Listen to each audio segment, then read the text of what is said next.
Michael, it's been a disappointing week, and the inconsistencies are there for everybody to see. You know them all. That they've lost 11 of 12 when you've gone behind.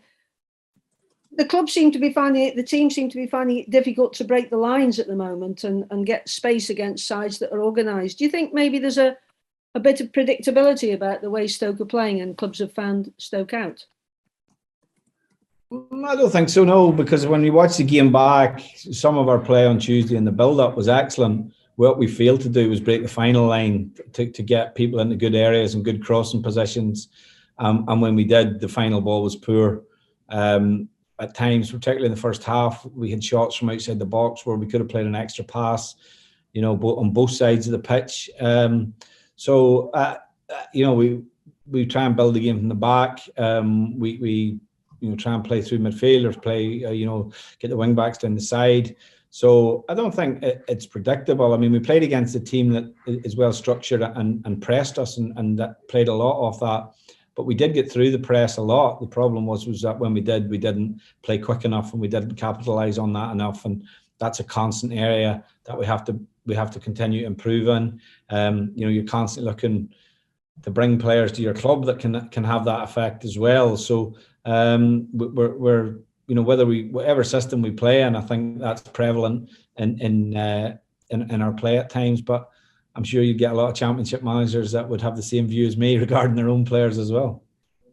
Well, the pressure's on now to get 3 points after the last 2 defeats, and you need to start that run to move forward. But Huddersfield have scored 4 goals at Reading and are in the playoff places, whereas Stoke have had no shots on target at Coventry. It's going to be a really tough ask, isn't it?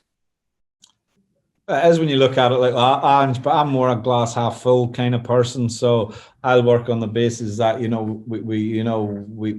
were excellent against Fulham. We had a tough game against Coventry in midweek, and if you look at what separated the sides, it was a poor goal for us to lose. So really, that's what we have to focus on. Huddersfield are a good team. They're a good pressing team. We've had a difficult period. There's no doubt about that.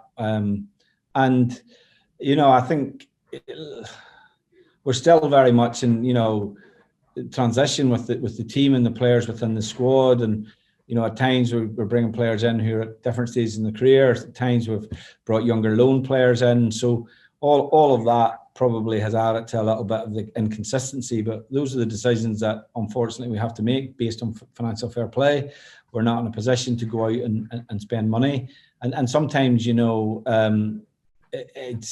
look at Coventry as an example of a team that's probably been together, got promoted together, and there's probably a bit more continuity there as well. We're still obviously trying to fix a lot of the things that we inherited here as well.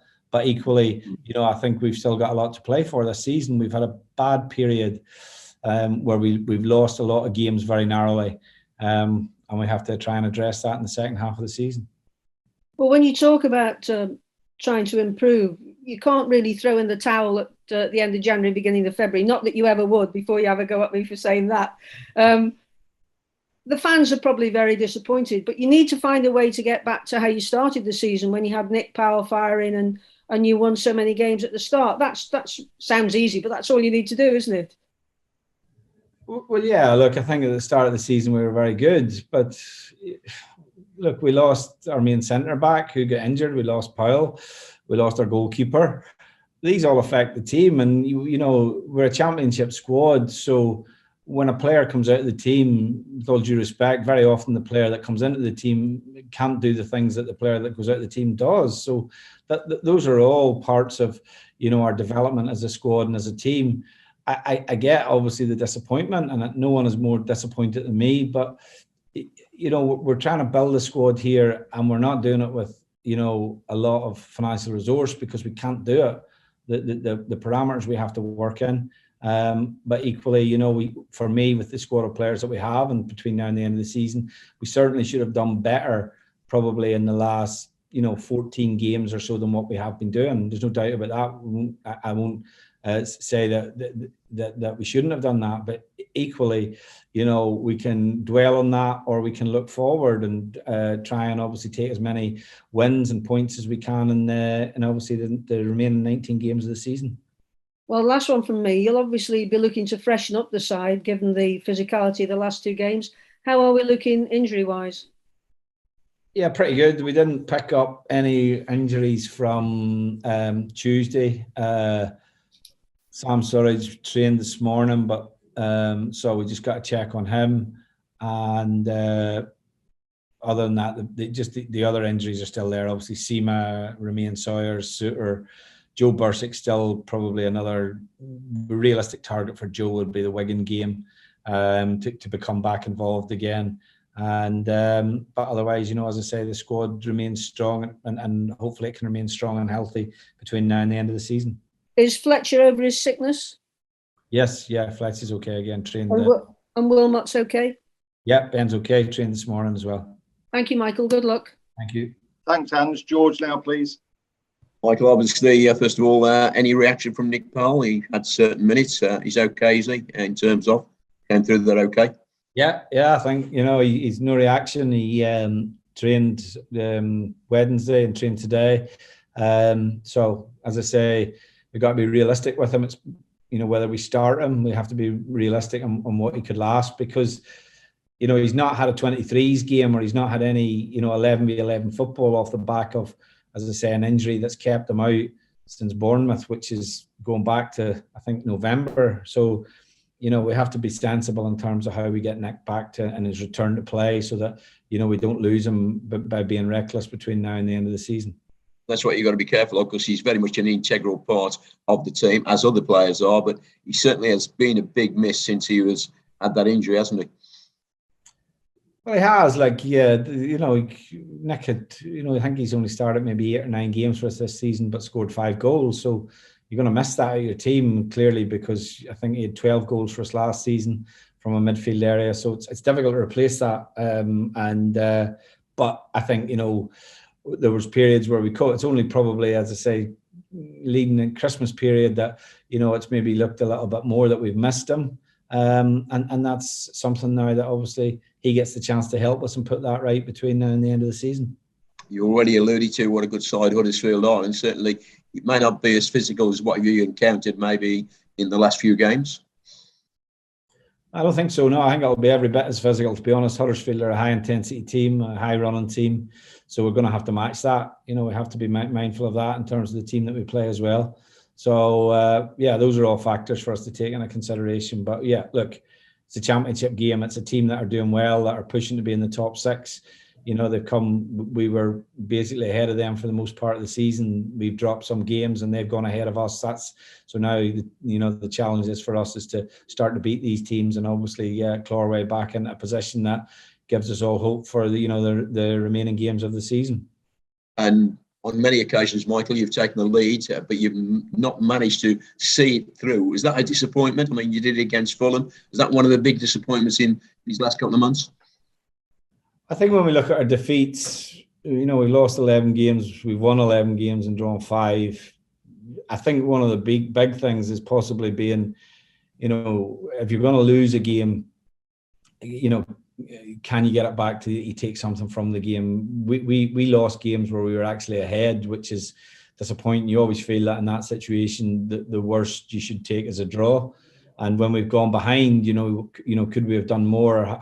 Could we have fought our way back to take something from the game? But that's we can't address that now. We can only address that going forward. So we got to make sure that mentally we're right to deal with that. But certainly, we've come out too often on the end of narrow defeats, and that's something, if we're going to make a real impact in this league, that we're going to have to address. Finally, from me, Michael, obviously a big result tomorrow night would certainly close the gap and obviously take you closer to where you want to be in top 6 position. I think we're not talking top 6 or anything. That we're talking about winning the game. Really, we've lost 2, so we got to win the next game, and we're not looking any further than that. Where it leaves us in the table is pretty irrelevant, if I'm honest, at this minute in time. Out of the 19 games, we sort of have a target in our mind for the players that we feel we need to win. So the important thing is that we start winning games as soon as possible. Thank you, Michael. Good luck. Thank you. Thanks, George. Nick from BBC Millers Today, and then Dave, and then we'll move on to the written guys, please. And Nick, you're on mute at the moment. There you go. Fire away. Yeah, Michael, sorry, you covered most of what I was going to ask you. So just one really. Obviously, we've seen the terrible story about one of your players being racially abused in the warm-up at Coventry in the week.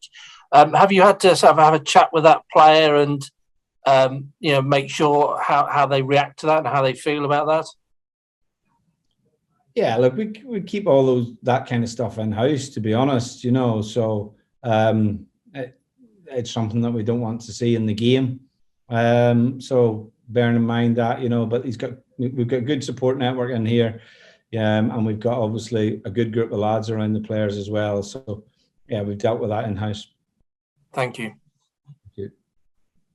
Dave, anything from you? Hi, Michael. Yeah, last season fell away a little bit, mainly due to a lot of injuries last season, people like Tyrese and the like. This season you have had injuries, but now those players like Nick Powell and Stephen Fletcher are coming back. Do you think this is going to be the start of a revival for you and your fortunes?